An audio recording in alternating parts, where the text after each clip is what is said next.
khá cái tụt tinh à tung nghe linh linh te khá chơi này mi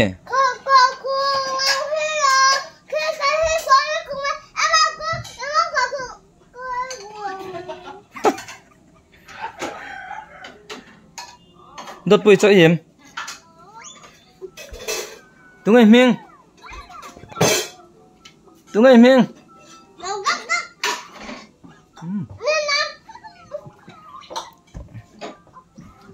ale cho event thì khá lâu thì bối mà thật chứ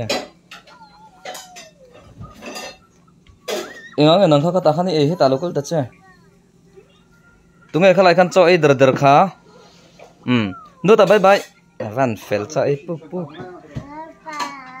bye bye tụi nghe mình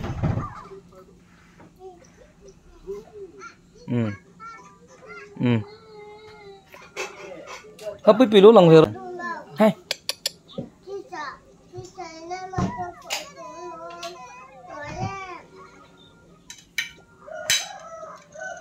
về xe la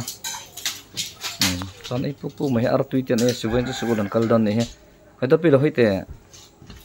vậy là sugen kal don em thu oi đâu nó ô thà don này thu oi nó thiếu đẹp con hồ nắng không một cái tỷ số tụi em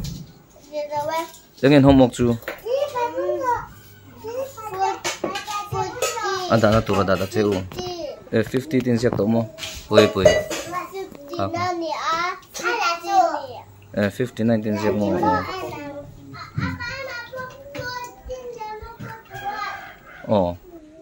em mỗi không một về cho bơi ít giặc vết tụi em anh đi lấy nghe thối giặc hả quay khá ít giặc lỗ mộ quay ta khai giặc lỗ mộ tôi chơi nghe giặc chú nè lỗ chú à quay ô nè lỗ mộ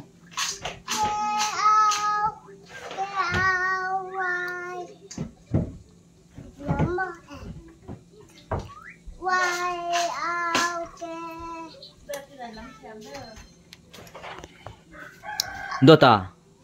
Dota cho ipuk me felania ingi ya y o yo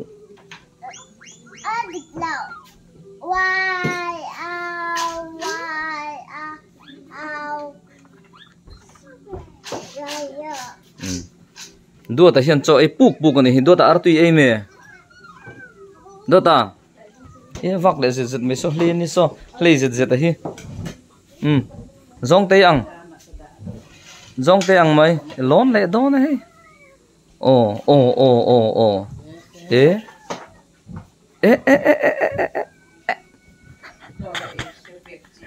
itlang trang nha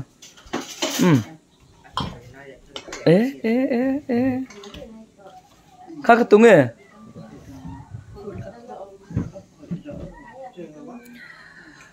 tung nghe mình nang mà mình cắt nghe lon lại đó này